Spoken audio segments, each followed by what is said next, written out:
Hey, thanks for checking out Album Club. This is a preview of our first episode where we discuss Thundercat's album It Is What It Is. If you would like to listen to the full episode, there are links in the description to our YouTube channel and SoundCloud page, both of which where you can listen to the full episode and all of our future shows for free. Enjoy the preview.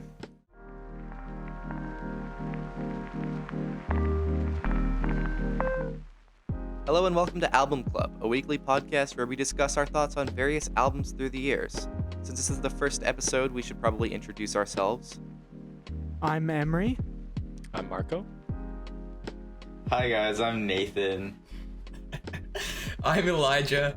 And I'm Roscoe, and online I go by Teffy. And for our first episode, we are going to be discussing the album released by Thundercat, It Is What It Is. Following his acclaimed 2017 album Drunk, It Is What It Is the newest album from bassist Steven Brunner, aka Thundercat, known for his work with crossover thrash band Suicidal Tendencies, and his collaboration with artist Kendrick Lamar on albums such as To Pimp a Butterfly. It Is What It Is, released on April 3rd, 2020, was co-produced by Thundercat and esteemed producer Flying Lotus, releasing under Lotus's record label Brainfeeder, and featured collaborations from many strong artists, including Childish Gambino, Lil B, Kamasi Washington, and Bad Bad Not Good. According to Thundercat, the album is about love, loss, life, and the ups and downs that come with that, and is dedicated to, along with featuring many references to the late Mac Miller. You can listen to the album on Spotify by clicking the link in the description if you're listening on YouTube or SoundCloud. So, what are our general thoughts on this album? For me, I thought it was good. Like, all of it's really groovy. Oh, yeah. And, like, Thundercat, like, his bass chops are ridiculous. So, from that standpoint, it's always enjoyable to listen to. But for me, it felt like a lot of it was, like, filler up until Dragon Ball Durag. And then it was mostly filler out of it.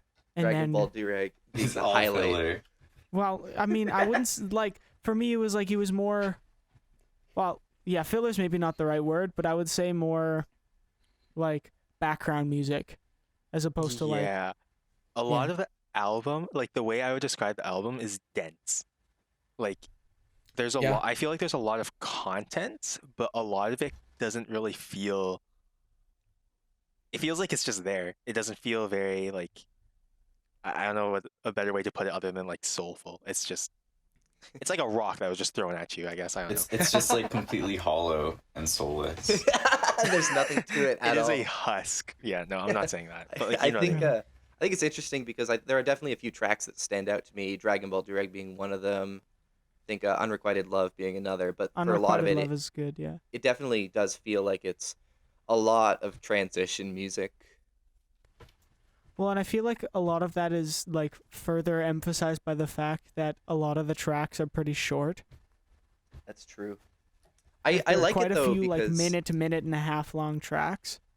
I do like the fact that pretty much minus a few tracks, all of it is pretty groovin'. Like, there's not a single track on this album that I can point out besides the ones that are literally just like transition tracks towards other tracks. There's not a single one that I can point out and say I could not listen to this and kind of jam to it, which I think That's true. it's definitely a good quality, but there's not I a agree. ton of substance. Yeah, my thought that I keep coming back to is that this is sort of like, it's an anti-karaoke album. Because can you sing any song from this album off the top of your head? Oh, Well, I couldn't hear like any of you're that. cut out there. You wanna just Can you repeat sing that? any song from this album off the top of your head?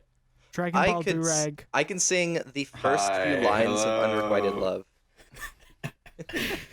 Yeah, like, Yeah, for the most part, it's like, it's very instrumentally concentrated. That's yeah. true. And well, I feel like a lot of that has, like, boils down to the fact that Thundercat is primarily a bass player. Yeah, he's not And- exactly a stellar vocalist.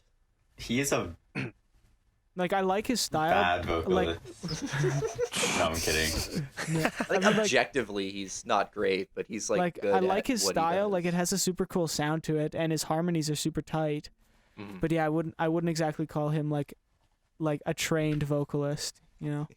I think Yeah, like yeah. I would agree with that.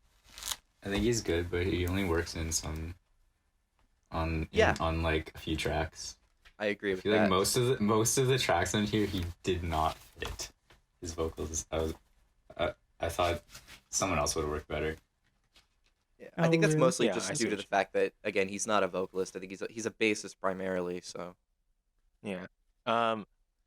We talked a lot, actually, or we didn't talk a lot, but we did hover over the fact, a couple of us, Emery and Roscoe, you talked about Unrequited Love, and this was also a standout tune for me. So like, why did you guys like that? I thought it was really catchy. Just listening to the hook right now, like I can hear it in my head strongly. Yeah, I like the chords to it. I thought it was really neat, and just generally his bass playing. I mean, the same could be said for every song in the album, but that one specifically, I thought it was really tight. Yeah, I Which- think just to add on, it's extremely smooth. I have notes written, and for this song, I wrote lo-fi levels of smooth because it really feels like it just sort of like the smoothness in quotes washes over the piece. It just sort of feels Yeah, like yeah. you're being lifted along with it, and I think it's definitely the high point of the back half of the album. My favorite part of the song is that I didn't know how to pronounce unrequited. You cut out again. Yeah, It's cut out after you said consistently didn't. unrequited. Yeah. It's poetic Well, or whatever. Another highlight of the album for me was Black Qualls. That is another one that I That remember. one was really groovy. I couldn't understand what anyone was saying. Gotta read the Oh yeah, lyrics, that dude. was fun actually. Yeah, like yeah. One, I feel like, well, for this album, one thing to keep in mind is I feel like lyrics aren't really the first thing that's on Thundercat's brain. Like even when you think of like some of the Dragon Ball Durag lyrics, like do you like the way my ice drips in the light? And like the Did you wear that dress for Ev- me? Because I'm trying yeah. to smash. That's He's trying to sick. smash. Of Yeah. course he's trying to smash. even though I smell like cat. Wait, Yeah, Yeah. I'm covered in I'm cat covered hair. in though I cat still hair, but I smell still good. smell good. Yeah. Yeah. It, It's although I do, it does have like a really interesting like, I do like his lyricism in it because it's more conversational, and I don't know I do why, think but that song is Thundercat singing at his peak, in my opinion. yeah. Which one? Dragon Ball Durag. Okay. Well, and then even like going back to like Drunk, like his other album,